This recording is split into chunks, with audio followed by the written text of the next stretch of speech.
We're so back, baby. Hello, friends, I'm Das Food, and today we're going to talk about the latest news from Dead by Daylight and why it's much bigger than it initially seems. So, before going any further, let's address the double-mouthed elephant in the room. Alien is coming to Dead by Daylight. For those who still have somehow not seen it, here's the teaser trailer Behavior put out.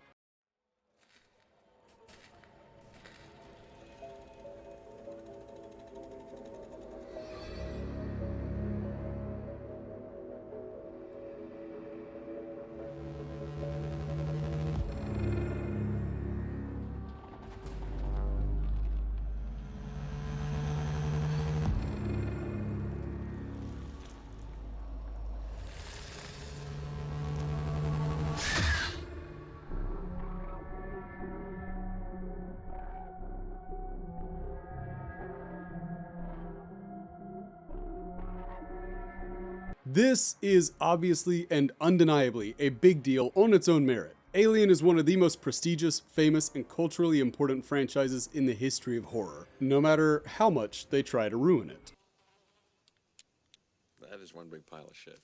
Simply put, this is easily one of the 5 or so biggest licenses that they could have added to DBD at this point in time. And if I'm being honest, this announcement was extremely necessary for the long-term health of the game. There's a lot to like about the modern state of DBD. Balancing is in a generally good place, most killers are pretty healthy at the moment, and the player count is still going ridiculously strong. Despite these things, there was a major issue facing the game, and that issue was that the licensed chapters had definitely lost a little bit of their luster. I know some people are going to balk at that assertion, but it's more of a matter of record than personal opinion. Just think about the early licenses as compared to what we've been getting lately. Early on, we started off with Halloween, Texas Chainsaw Massacre, Nightmare on Elm Street, and Saw. All 4 of those are era-defining mega franchises with huge built-in fan bases. We also technically got Left 4 Dead content, which was originally just for the PC, but even then, look, we're talking about one of, if not the greatest and most popular co-op games of all time. From there, the licenses did keep going strong, with shocking additions like Ghostface, Stranger Things, Silent Hill, and Resident Evil. But then, somewhere along the way, the hype train slowed down considerably. While I am absolutely in favor of adding more niche characters to the game, and I am not commenting on the quality of the chapters in discussion, Behavior seemed to commit to a long window of less desired properties, more pet projects being added to the game. We got Hellraiser, which is an awesome movie, but nowhere near as popular in the mainstream as some horror fans seem to think it is. And then there was Ringu, the superior but lesser known version of a film that's already pretty far removed from the public's eye. Wesker and Project W were a hit, admittedly, but this was the game double dipping in a license it had already explored, so some of that excitement and some of that initial pop was already gone. It was cool, don't get me wrong, it was cool to see more Resident Evil, but the hype wasn't the same as the first time around, even if people most certainly like Wesker's power more than that of Nemesis. Oh, and there's also the benefit that the game didn't completely break on Project W's release, so it is definitely the better Resident Evil chapter between the two. And then finally we got Nick Cage, which, yeah, it's goofy and it's fun and all that, but did anybody start playing the game just for him, outside of maybe Nick Cage himself? This is easily the least impactful license to date, and it was starting to look like joining the DBD roster just wasn't as much of an honor as it had previously been. Because it used to mean something, right? It used to mean that if you were added to the game, you were on the Rushmore of horror, or you were at least in that conversation.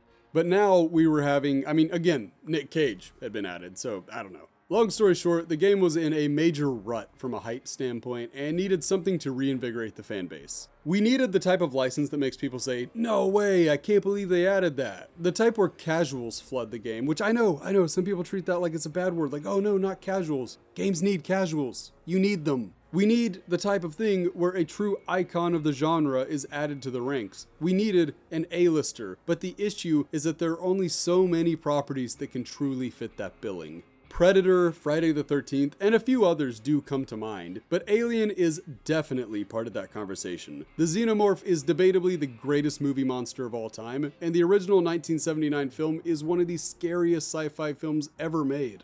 Add in that Ripley is easily one of the greatest survivors in the history of horror, and this was a no-brainer of a choice if DBD could get the license to use the property.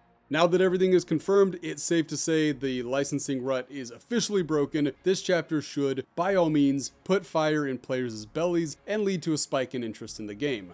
With this chapter, the game is adding an iconic monster, survivor, and map all at once, and I don't use the word iconic lightly here. After years of servicing more niche interest, which again is totally cool and something the devs should continue to do in the future, the game fired back to life and added a property from the proverbial horror Hall of Fame. Quick aside here, but I did tell y'all the leaks were likely real. Look, I don't have sources, and look, I'm not gonna dwell on it, but I wasn't huffing copium when I made that one video, as I was accused of doing. Sometimes timing can be a little funky, but there did seem to be fire behind all that smoke, so this is my chance to say, neener neener, I told you so.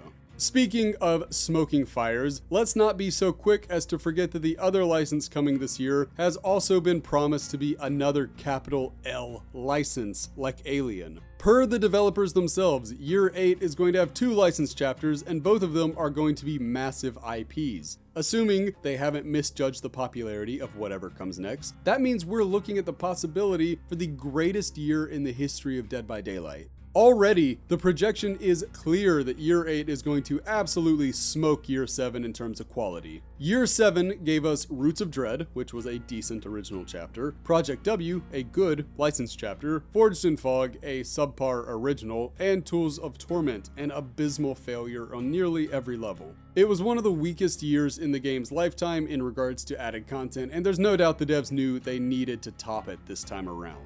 And they're off to a great start, as Year 8 has already given us In Transmission, which is a decent original, very comparable to Roots of Dread, and now Alien, which is huge. Year 8 is likely already better than Year 7. Addition by subtraction is a very real thing, and subtracting Scully is just huge. But if they go out and snag another massive IP, forget about beating Year 7. We're looking at something that might be able to compete with Years 1 and 4. I'm using the word if a lot, but if we look back on Year 8 as the year where we got In Transmission, Alien, and another major license plus a good original chapter, this could quickly enter legendary status. Just imagine if the next license is any of them I mentioned earlier, or something popular like It, FNAF, or the long prophesied return of Stranger Things with a new chapter. Which, technically yes, I said Project W was less exciting because of the first Resi chapter, but I do think it's different because getting a second Stranger Things chapter would be entirely unprecedented because it would be the first time an expired license returned to the game. Plus, for me personally, I just really miss the Hawkins map. I know, but I loved it and I would like to have it back. All of this to say, and I know I've said a lot and I'm starting to border on rambling, this is a great day for the players of Dead by Daylight. Our spirits were bolstered by a great anniversary event and the long-awaited return of the scorching summer barbecue. But this is a return to form for the game's most common means of growth, licensed content. This is not a niche property that 12 people will be excited for. This is huge. This is on par with Halloween, Stranger Things, and Resident Evil. There is no growing to know, growing to love Alien. People already know and love Alien.